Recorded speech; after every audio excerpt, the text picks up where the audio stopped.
Reka nongere mbahe ikaze mwebwe tubana umunsi kundi hano kuri Asafu Cinema. Mbibutsa no gukora subscribe nimba utarayikora. Ndetse nawe tugiye kubana ari ubwa mbere ngo uhaye ikaze. Ndi Asafu Obi. Like, share na comment ibyanyu ni ingenzi. Ikaze rero. Dutangiranye n'abagabo babiri rwose bafashe umukobwa. Nuko baranje bahita bamuzana ku meza, bahita bamwicaza aho ngaho. Ubwo umukobwa yicaye rwose ubona ko afite agahinda.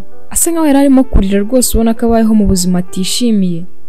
Ubwo muri ako kanya ikigabo rwose kinini cyari kibyibushye kiri aho ngaho cyese kimubwira ati ngaho sirya nyine.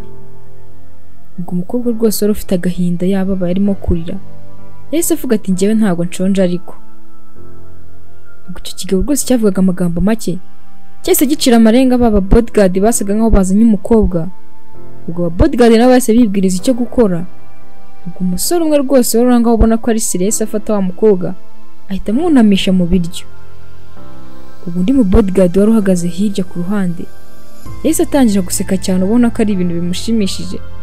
Nuko wa mugabo rwose munini ubona ko avuga amagambo make yahise amubaza ati uri guseka iki se hano? Ni iki gishimishije? Mbere gatatu umwana asohotse mugende munava aha ngaha.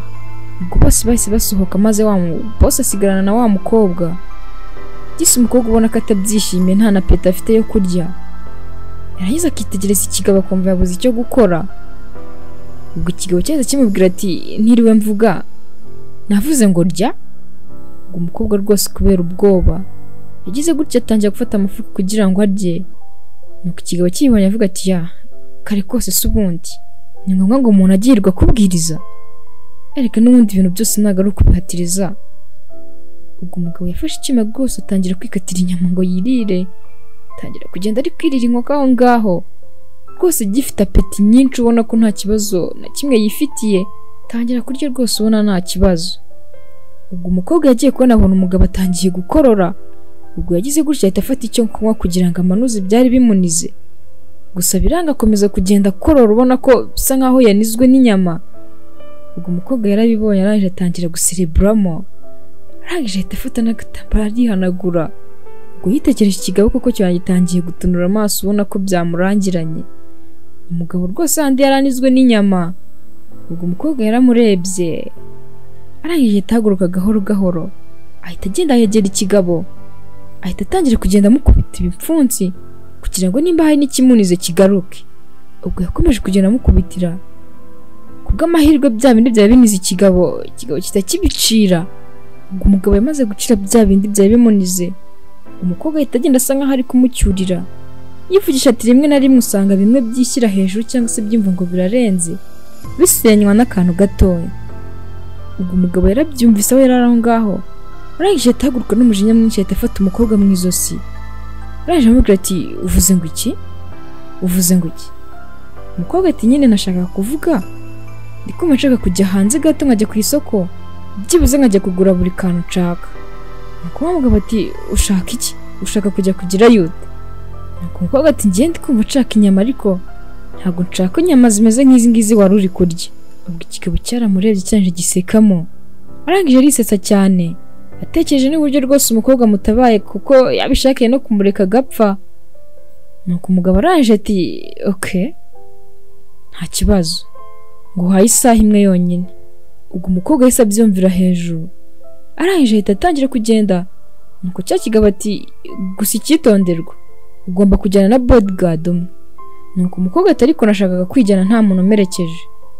Maze Sharira ati Sandra nta kintu tubiganiraho murajyana. Ubwo umukobwa yumvise bamubangamiye. Nuko wa mugabo ngo ni Sharira yese agira gutya atanga sinyari asanzwe ahamagariraho baba bodyguard biwe ahita ashangoreza bose bahita bazira rimwe. Ubwo bose baje bipampye rwose ubona ari abagabo bari seriye koko barinda ikihebe. Ubwo Sharira yese agira gutya yegera wa mugore we cyane ko rwose yasaga nk'atamuha uburenganzira bwose yamuhozagaho ijisho atakemera ko anajya hanze byibuze ngo asohoke igipangu. Arangije ahita yegera umugore we. Nuko wa mukobwa ngo ni Sandra yitegereza baba bodyguard ba Sharire arangije ati ninde turajyana muri abo? Ubwo Sharire yitegereje neza baba basore be arangije atatangira kwisetsamo. Tamubwira ati ujyane na Diranye. ubwo umukobwa yitegereje wa musore bamubwiye arajyana nawe, amureba mu maso neza ati kuri iyi nshuro nshobora kuba ari ubwa mbere ngiye kubona amahirwe yo kuba ngacika inyamaswa y'umugabo tubana. Naje ngira ngo ni umuntu muzima, kumbe ari inyamaswa nsanze. Gusa uyu bodyguard bamaye sinzi niba ashobora kunyumva cyangwa se akama ubwigenge nkeneye kugira ngo mbashe kuba nacika uyu mugabo. Ubwo ibyo byose umukobwa yaje ari kubyibwira mu mutima, ari nako asatira wa bodyguard bamubwiye. Arangije atavuga ati nitwa Sandra, gusa benshi bakunda kunyita Rana, iyi akaba ari inkuru yanjye y'urukundo. Ubwo umukobwa rwose yagize gutya ari we Rana cyangwa se Sandra. Arangije atagenda mu cyumba cyo atangira gupakira utwangushye, utuntu twinshi rwose tw'agaciro. Ubwo byose yari yifashanyije atabyereka wa bodyguard bamuhaye. Aramubwira ati dirane, ibi bintu byose uri kubireba waba uzi ibyo ari byo? Ubwo umukobwa yamweretse rwose ubuntu bwinshi bw'agaciro bw'amazahabu, amwereka n'umushandi w'amafaranga menshi. Araje amubwira ati ibi byose bishobora kuba byaguhindurira ubuzima wowe ku giti cyawe, ukava muri ubu buzima nawe ukahita uba umukire. Wanyemerera ibi byose nkabiguha ariko ukandika nkacika? Ubwo umusore wavugaga amagambo make rwose ufite amaso meza ubona ko ari kumurebana impuhwe ese avuga ati no. Ubwo Sandra cyangwa se Rana yikanzemo. Araje amubwira ati dira, basi uze kundeka turi mu muhanda hagati, undeke nijyane njyenyine. Hari ikibazo? Ni ukuri ndakwinginze ureke nze kugenda njyenyine tugera mu muhanda hagati, ubundi uze kubwira umugabo wanjye ko nagucitse ugiye gushyiramo esanse. Ubwo umugore rwose wari ufite akanya gato bari bamuhaye isaha imwe, yatangiye gupakira ari kumwereka ati dira, ibintu byose urabyirengagije koko? Wambabarira, ndabizi neza ibintu byose bigurishije wazabaho mu buzima bwiza, uruhuka rwose n'akazi kandi witeza, kandi wazabaho wishimye. Ubwo umusore wari uriseriye rwose yaramurebye yaje amubwira ati ariko nakubwiye ngo ntabwo bishoboka. Ubwo umukobwa disi yumvise ko nta bundi buryo, arangije ategenda aramwegera arabwita dira wambabariye, basi bikorere kumfasha sibyo? Ndakwinginze mfasha, nta bundi buryo mfite nabigenzamo, wambabariye ukankiza iriya nyamaswa. Ubwo umusore rwose wari uriseriye nabwo yaramubwiye ati ariko nakubwiye ngo ntabwo bishoboka, kandi ibyo byose uri kumbwira ntabwo ari business yanjye, ibyo ntabwo bindeba rwose. Ubwo umukobwa yagize gutya yamubwira ati ndeba hano, uri kureba ku maboko yanjye? Ubwo umusore rwose yaracuritse umutwe arareba, arebye abona inkovu rwose umukobwa baziritse kugira ngo atazagira ahantu ajya. None akanya abonye disi abonye n'amahirwe yo kuba yakemererwa kujya hanze, umusore amwangiye ko yanacika ariko amubwira ati wandebye. Ubwo umukobwa yagize gutya arimo kurera amubwira ati ndeba no mu mugongo, uri kundeba? Izi ni inkoni zose nkubitwa n'umugabo wanjye.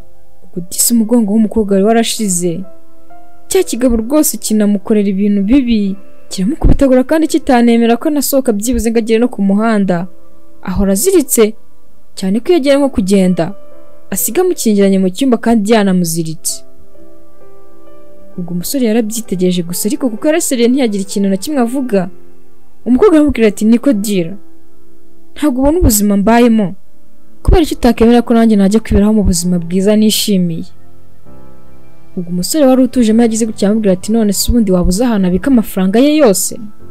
Umukobwa ati yego rwose hose ndahazi, yaba habika amafaranga, yaba hashyira bya bintu by'imitako ya kera n'iy'ubu, byose ibintu by'agaciro bye byose nzahabibika, ndetse na za ntwaro ziwe ahantu ziri hose ndahazi, na password y'urugi rwawo ndayizi.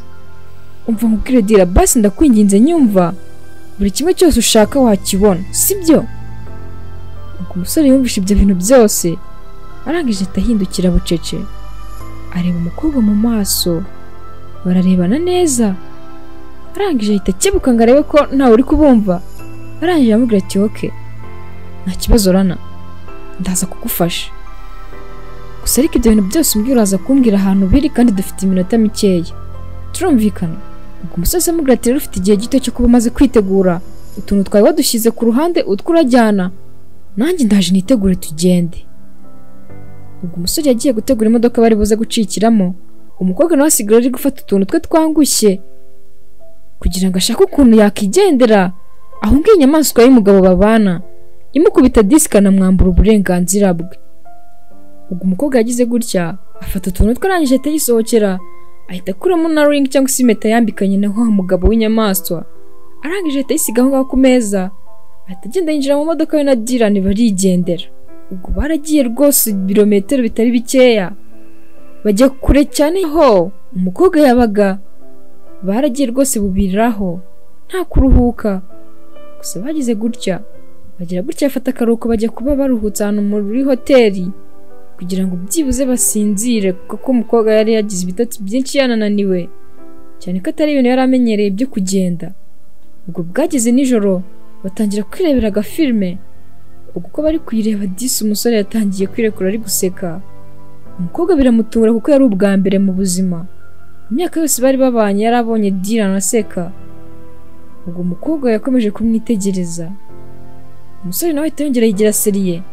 Nukora nawe disi wari witegereje umusore yahise amubwira ati ese ubundi Dylan kubera iki buri gihe uhora ucecetse? Ubwo umusore yahise yongera yigira seriye, arangije atabwira umukobwa ati turabiganiraho nyuma. Ubwo yahise ahaguruka arigendera asiga umukobwa aho ngaho. Umukobwa rwose ntabwo byari bimutunguye kuko n'ubundi yari amumenyereye ko atajya avuga, gusa yakomeje kwitegereza umusore. Ubwo rwose bwarakeye barongera afata urugendo barerekera kugira ngo bahunge wa mugabo hato atazanabashaka maze akabagirira nabi. Ubwo nta kindi Dylan yakoze, yagize gutya ahita amujyana iwe mu rugo, ahantu rwose yari asize kugira ngo ajye gushakisha ubuzima. Gusa twe turabizi gahunda yari afite hariya kwa Sharire. Ubwo yagize gutya azana umukobwa biryamira aho ngaho. Nuko bukeye mu gitondo disi umukobwa akangutse abona umuhungu yari avuye kumutegurira ka breakfast. Arangije ahita amufata atangira kugenda amusiga utuvuta kuri za nkovu yari yaratewe na cya kigabo. Ubwo iyo byageraga nijoro ntabwo Dylan yabaga afite amahoro cyane ko yarabizi ko Sharire agomba kumushakisha kandi akanamubona. Ntabwo yabaga afite amahoro, yabaga ari gucungacunga areba ahantu hose kuko yahoraga ari kumwikanga. Ubwo byageze nijoro arangije atagira gutya amubwira ati none si ibyo twavuganye ko byarangiye, ahantu ufite kwerekeza ni hehe? Ubwo umukobwa rwose wari umaze kumenyera ubuzima bwo kubaho yigenga yahise aza gutya aravuga ati Dylan nari mvuye kuzana inyama suzikunda ko mbaje gutyo se hari ikihe kibazo? Ubwo Dylan yahise ahindukirana umujinya yanje aramubwira ati ngo hari ikihe kibazo ko numva ushaka kwirengagiza si ibibazo dufite ahubwo njye narakubwiye ngo reke gucika uriya mugabo wanga kunyumva, kandi uko mbizi uriya mugabo ni inyamaswa ntatugirira nabi. Ubwo se utekereza ko hari yicaye gutyo gusa atari kudushakisha? Bure tuzayibona namara kutubona. Uri kumva utekereza iki se namara kutubona? Ubwo umukobwa nawe se amubwira ati nose ko numva uhangayikishijwe n'ubuzima bwanjye ubundi wahangayikishijwe n'ibyawe. Nuko umusore ese amubwira ati ariko ubundi rana ko numva ushaka kwirengagiza nk'aho atari njye wagufashije gucika. Uri kumva bizakugiraho ingaruka wenyine ko nanjye ari uko nguko bimeze? Nuko umukobwa ati ariko ko numva unyitayeho cyane. Ubwo nahise atekereza naje avuga ati hey ndayimenye none ushobora kuba ufite ubwoba bwo kutazabona bya bindi byose twumvikanye. Uri kumva amafaranga yose wakora utazayabona? Nuko Dylan ati no ibyo nta hantu na hato bihuriye. Nuko Sandra ati hey niba nawe bihuriye se tuvuge ko ari ukunyitaho gusa nuko unyitayeho byonyine. Nuko Sandra ati rwose humura naho nshobora guhindura intekerezo zanjye habe na gato, rwose ibintu byose twumvikanye ndabikubwira kereka niba ari iyindi mpamvu uri kumfasha. Ubwo Sandra yahise yigendera rwose asa nkaho yivumbuye. Umusore amwitegereje atamukurura maze ahita amwiyegereza, nuko ahita atangira kumusoma. Mana yanjye naho ndebere agize gutya acikishije umugore wa boss we, abizi neza ko ari igihebe cyananiye na leta, arangije yongeyeho no kwihemba umugore wa boss we. Ubwo Sandra nawe yabitekerejeho yitegereje umusore rwose nawe yumva nta kibazo. Ubwo bagize gutya bahita batangira kubikurikirana. Umusore agira ko bacikishije umugore w'abandi, arangije atanamwegukana. Nimba rimwe bita gufatira na sinzi cyangwa se n'uwundi akurukundo kari karimo. Ubwagiye mu gitondo rwose umukobwa yishimye ubona ko yisanzuye noneho kuri wa mutipe ngo ni Dylan. Dylan nawe yirekuye none hari kuvuga, mu gihe umukobwa yahoraga yibaza impamvu Dylan atavuga. Kumbe icyo atarazi nuko ashobora kuyerana mukunze bakiri kwa boss we. Ubwo Dylan yagize gutya abonye umukobwa akangutse ahita avuga ati baby urakangutse se? Umukobwa se nawe ahaguruka aravuga ati good morning Dylan, meze neza? Dylan ati ahubwo humeze ute? Ubwo rwose bakomeje kuganira, umusore arimo no kwitegura kugira ngo asubire kwa boss we. ajye kuvuga ko umukobwa yamucitse akagira n'ubwo bwo kwiteza atamubonye, bikaza kurangira amubuza akaba yizanye aje kwirega kugira ngo boss we n'ubundi akomeze amugirire cya cyizere, maze handi umukobwa yamurangiye amafaranga yose azagiye ayatware na bya bintu by'agaciro. Ubwo mu gihe bari muri ibyo ngibyo bari kuganira bagiye kwivumva ku rugero umuntu ukomanze, ubwo umusore rwose yahise agira ubwoba, arangije ahita yitegereza muri ya varize ari gupakingamo utuntu twe harimo na twa tundi umukobwa yari yamuhaye. Ubwo yagize gutya avuga ati turatewe. Ubwo kuko Sharire yari azi ahantu rwose Dylan aherereye, ubwo bidatinze bagiye kubona bahita babona Sharire heza rwose yimpampye ari kuza n'umujinya mwinshi yitegereza ahantu hose. Nuko Dylan nawe ahita ahamagara wa mugenzi we n'ubundi kuko bari bamenyeranye mu kazi. Ubwo umusore nawe yahise aza yihuta yinjira, nuko boss we ati where is she? Ubwo Dylan yahise avuga bimwe umukobwa yamubwiye, aramubwira ati boss naramujyanye mujyana hamwe mwambwiye ndamujyana, tugezeyo mu gihe nari ngiye gushyiramo essence kuri station ngarutse ndamubura. Nuko boss we ati urakiye kuri kunyinisha ariko? Ubwo Dylan yahise amaravuga ati boss ntabwo nabikora ibintu byo kugukinisha kuko nari mbizi neza ko n'umutwe wanjye wawukuraho. Naravuze ati ntabwo naza umukobwa ntamuzanye, gusa yari amaherezo n'undi yo kuza kubikubwira. Ubwo Sharire rwose kuko yanikundiraga Dylan anamwizera cyane yumva atamukorera ibintu bibi, yagize gutya avuga ati Dylan rwose umuhungu wanjye, urabizi uri nk'umuvandimwe wanjye, gusa kuri iyi nshuro ntabwo uri bonyere turumvikana. Ubwo yahise abwira wa bodyguard wundi aramubwira ati mufata umujyane. Ubwo Dylan rwose utarashaka no guteza amahane kuko yarabizi ko umukobwa ari aho ngaho, numbaze ngo yari arigitiye he, batire bajya mu bintu byinshi kuko boss we yanizeraga Dylan nawe se yihagurutsa nta mahane. Nuko wa bodyguard wundi bakorana aramubwira ati tugende. Ubwo mu kugenda boss yitegereje neza ku birahure byari biri aho ngaho, arebye neza abona hari ikiriho lipstick bigaragara ko ari umukobwa wakinywesheje, gusa ntiyabyitaho bahita bigendera. Ubwo bidatinze umukobwa yumvise ko bagiye, arangije ahita ava muri bwa bwihisho yari arimo.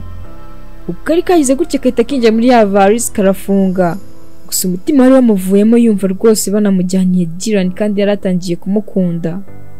Yumva ibitekerezo byose biranze, atangira kwishinja kuba ari we ugiye kubitera, ko Dylan rwose amwitangiye cyangwa se agiye kuba igitambo cye.